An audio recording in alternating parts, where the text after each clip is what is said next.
Comenzamos en Perú, donde la situación se hace crítica. El país ha registrado un nuevo récord de casos de contagio de COVID-19 en un solo día.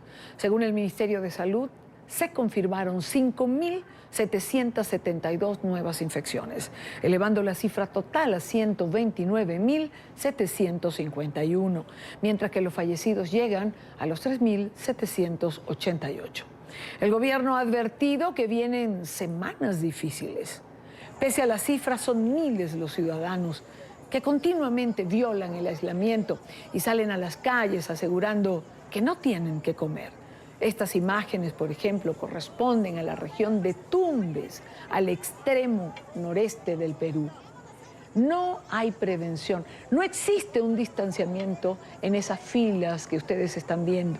Esa fila de gente que se desespera por cobrar un bono de alimentación y se desespera porque lo necesita. Evidentemente es un bono que entrega el gobierno a las familias vulnerables.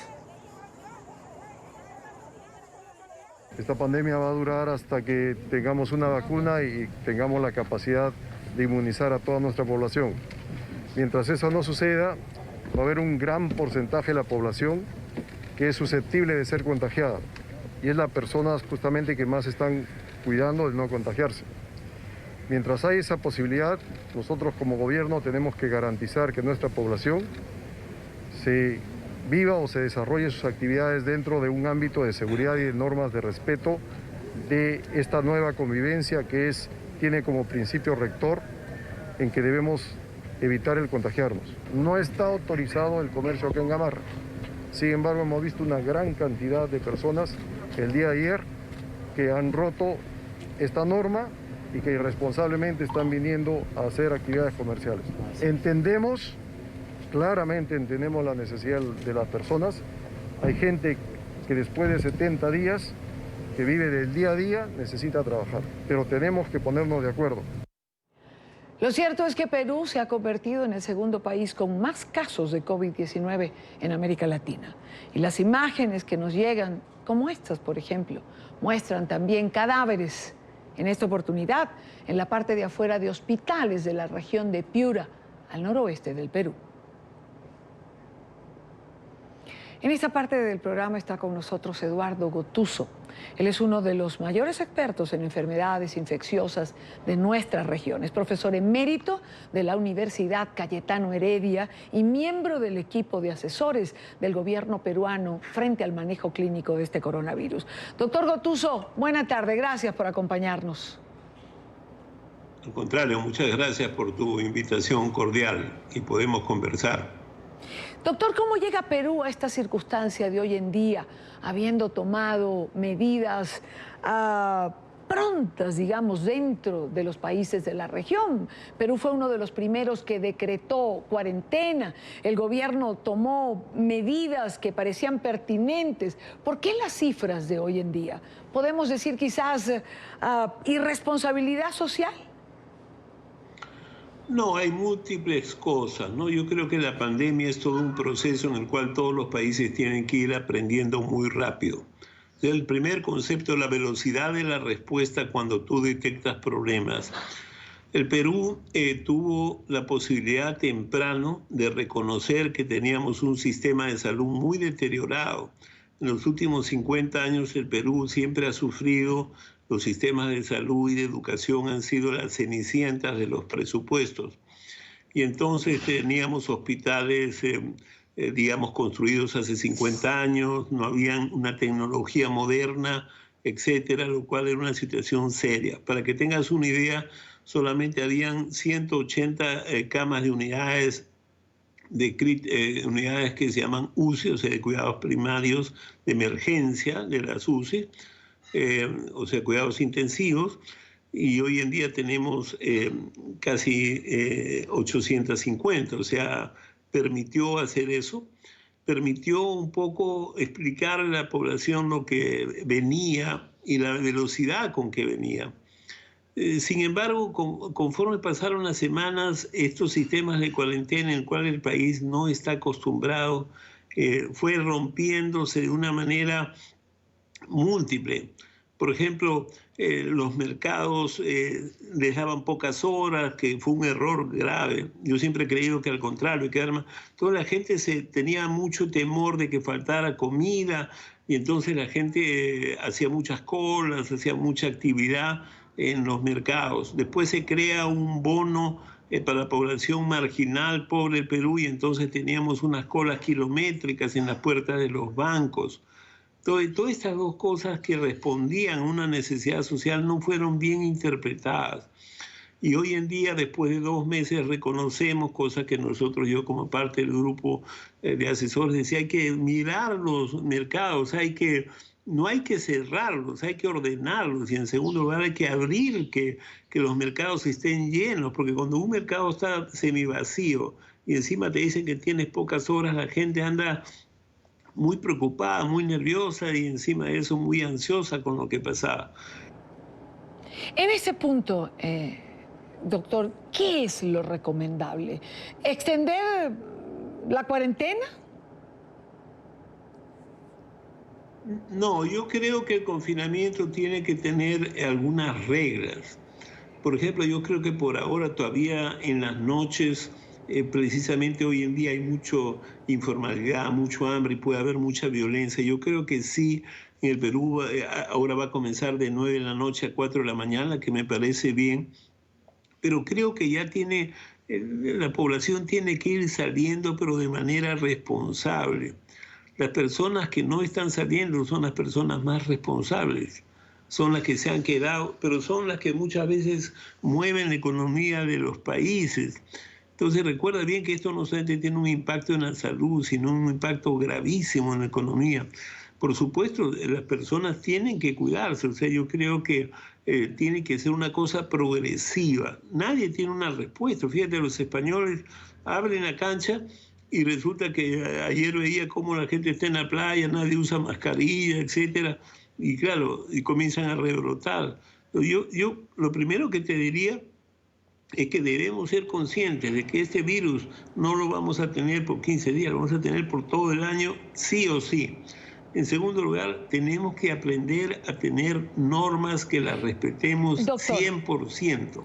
Doctor, lo interrumpo porque en estas normas que tenemos que respetar 100%, ¿cuál sería para usted la norma principal?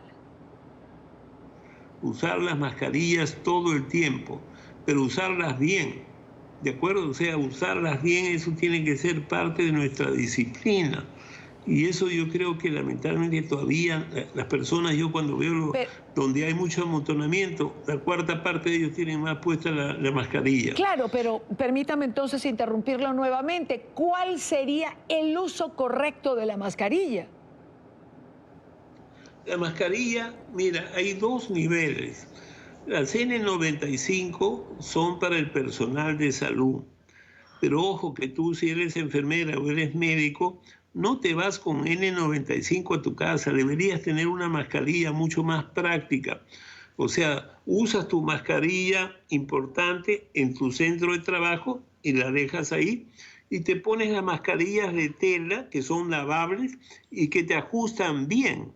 Que te ajustan de tal manera que esa es la posición correcta y que no haya espacio. Por eso la gente que usa lentes todavía tiene la ventaja de que cubre una potencial ventana de que no se te suelte de acá. Entonces, la primera consideración es que es el uso permanente. La segunda consideración es que no hay que agarrárselo adelante. Muchas veces veo a la gente que va con su mascarilla y se las arregla así.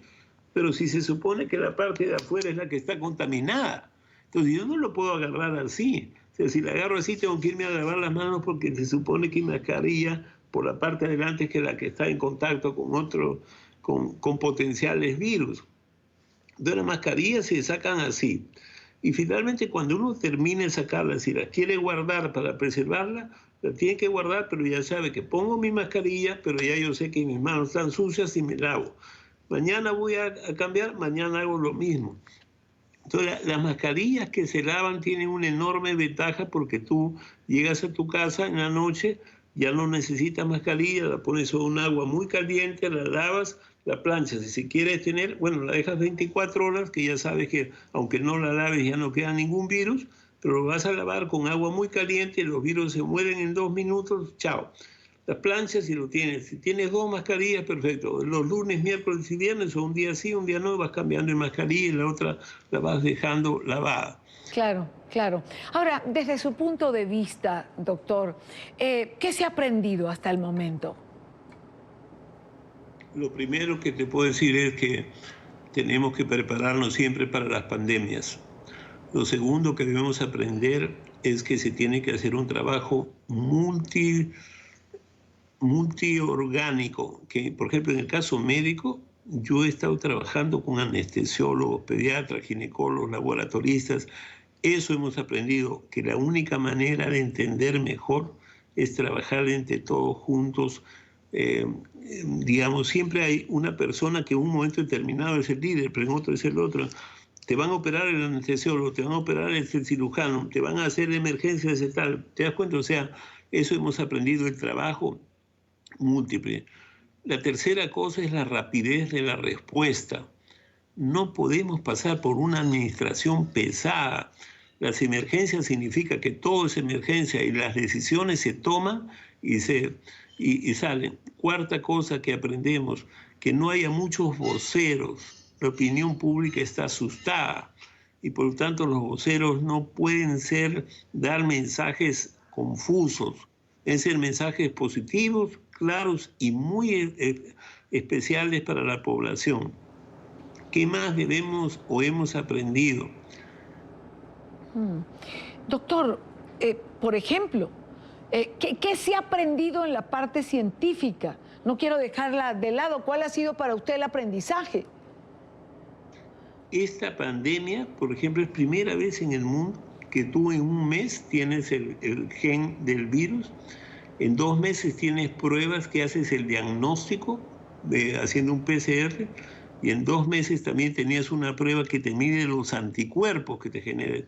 Eso no hay ninguna enfermedad en el mundo que ha hecho eso. Lo que no sabemos es cómo tratarla, y eso sí ha sido una gran dificultad. Ahí hay otro error también, que todos los estudios se hicieron en pacientes hospitalizados graves, lo cual es bueno, o sea, hay que reducir pues la mortalidad, pero no se hizo estudios en el primer nivel, se olvidaron del primer nivel como en cáncer. Tú le haces un Papa Nicolau a toda la población y nadie se muere de cáncer de cuello uterino, porque si lo adquieren, le haces una pequeña cirugía y la paciente todavía puede seguir teniendo hijos y se curó del cáncer. Pero todavía en nuestros países, te das cuenta, es una medida simple.